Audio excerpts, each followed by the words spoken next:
Hello, buddies. I'm Lewis. I'm Sarah. Today we gotta talk about the urban legend story, Mothman. The horrifying cryptid of West Virginia folklore said to measure 7 feet tall, with massive wings and glowing red eyes. The Mothman is a cryptid who has been sighted across West Virginia since the early 1960s.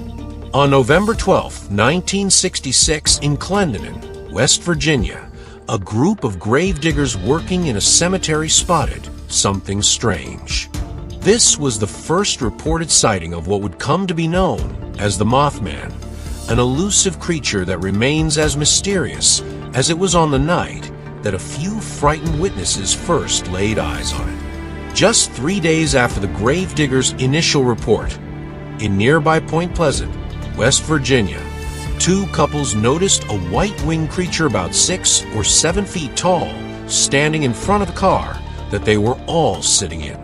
Eyewitnesses Roger Scarberry and Steve Mallett told a local paper, the Point Pleasant Register, that the beast had bright red eyes about 6 inches apart, a wingspan of 10 feet, and the apparent urge to avoid the bright headlights of the car.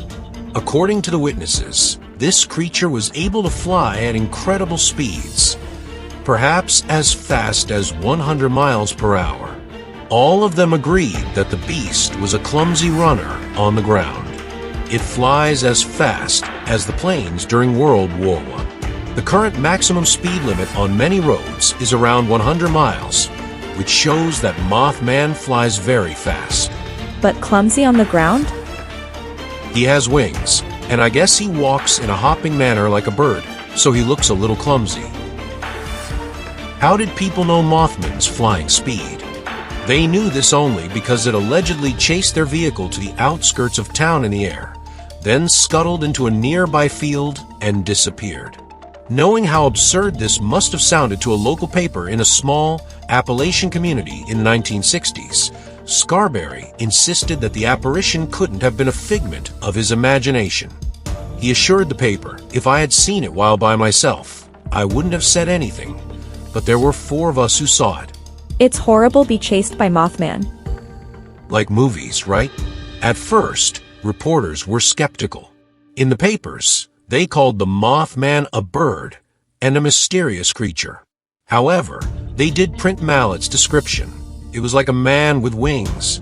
But more and more sightings were reported in the Point Pleasant area over the next year as the legend of the Mothman took shape.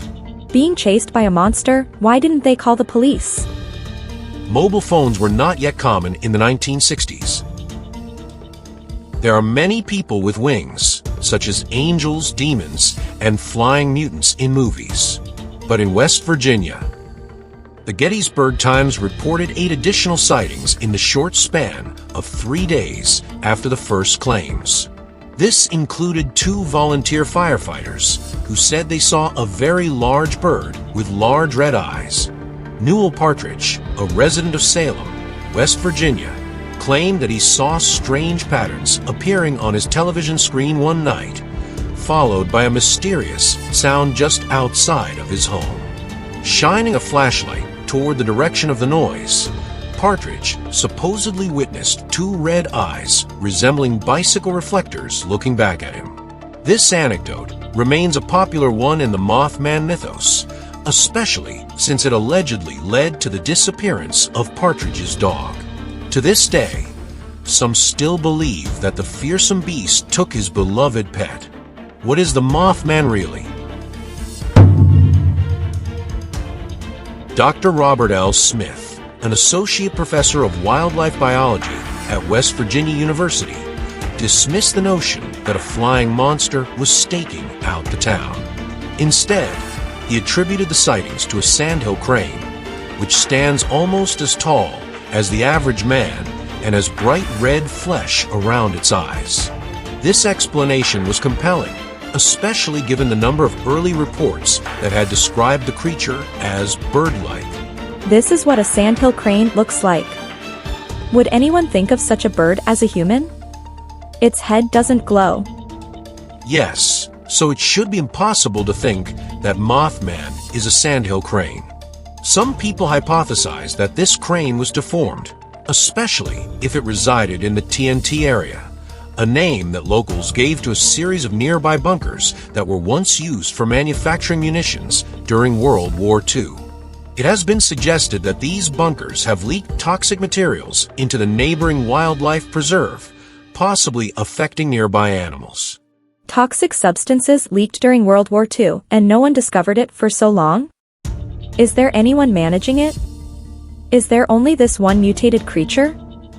Another theory holds that the creation of Mothman was the work of a researcher so persistent that he even hid out in an abandoned World War II munitions factory, where some of the sightings occurred.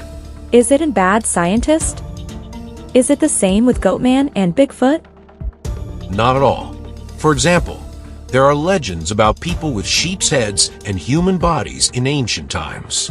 This theory posits that when the national press ran with the Mothman story, people who lived in Point Pleasant began to panic. Locals became convinced they were seeing the Mothman in birds and other large animals, even long after the prankster had given up on the joke. It's worth noting that the Mothman legend bears a resemblance to several demon archetypes found among those who have experienced sleep paralysis, which may suggest that the visions are nothing more than the embodiment of typical human fears, pulled from the depths of the unconscious and grafted onto real-life animal sightings when people panic. Everyone's experiences and thoughts are different, so how can they see the same illusion? So this speculation is untenable. And then, there are the paranormal explanations, a morass of complicated theories that weave together aliens, UFOs, and precognition. These theories paint the Mothman as either a harbinger of doom, or more sinisterly, its cause, a legend that has its roots in the tragedy that befell Point Pleasant shortly after the Mothman arrived. Any unexplained phenomenon is attributed to aliens. The Silver Bridge collapse.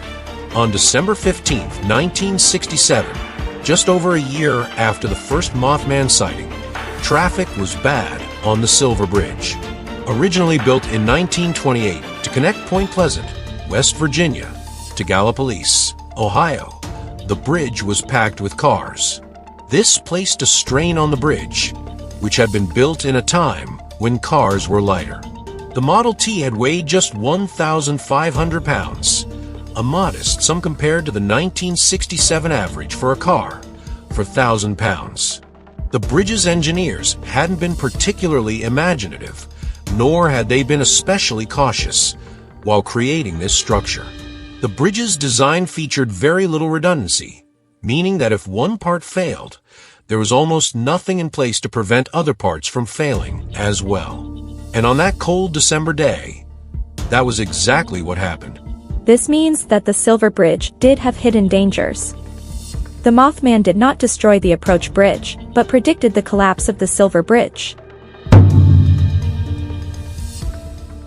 The legacy of the Mothman. To sum up, the legacy of Mothman includes two aspects. One is the promotion of local tourism, and the other is the money made from literature and movies. A Mothman museum was opened in West Virginia. At the museum, visitors can find first-hand collections, t-shirts, and mementos. Related restaurants and bars also opened. The native hold Mothman Festival in every September. For rights and movies. In 1975, author John Keel conflated the Mothman sightings and the Silver Bridge disaster while creating his book, The Mothman Prophecies. He also incorporated UFO activity. His story took hold, and the town soon became iconic among conspiracy theorists, ufologists, and fans of the paranormal. Point Pleasant's fame as the home of the Mothman legend hasn't waned in recent decades. In 2002, a movie based on Keel's book rekindled interest in the Mothman. In the Mothman Prophecies film, Richard Gere plays a reporter whose wife seems to have witnessed the Mothman shortly before her death. He finds himself inexplicably in Point Pleasant several years later with no clue how he got there, and he's not the only one having trouble explaining himself. As several locals experience premonitions of distant disasters, there's talk of visitations from a mysterious figure called the Mothman. The film, a supernatural horror and mystery, offers no conclusions, communicating instead an eerie feeling of disjointedness that was both panned and praised by critics. Most notably, the film popularized the image of the Mothman as a harbinger of doom. Recent sighting. As for sightings of the actual Mothman, they've mostly declined since the late 1960s. But every so often, a sighting emerges. In 2016, a man who just moved to Point Pleasant spotted a mysterious creature jumping from tree to tree. He claimed to local reporters that he was unaware of the local legend of the Mothman until he allegedly spotted the beast himself. Whether these sightings are real or not, the Mothman can still be seen in Point Pleasant today in the form of a historical museum and also in the form of a 12-foot tall chrome-polished statue, complete with massive steel wings and ruby-red eyes. So is Mothman real or just a legend? According to the routine of urban legends, whether it is to attract tourism or to hype the topic, there must be continuous sighting reports from the first sighting of the Mothman to the present to keep the topic hot. However, there are very few sighting reports of the Mothman. After the first intensive sighting reports, there was no sighting report until 50 years later. From this, I judge that the witnesses are honest and the sightings of the Mothman are real and credible. How do you think? How do you think? Thanks for watching. Curiosity is the driving force of our progress.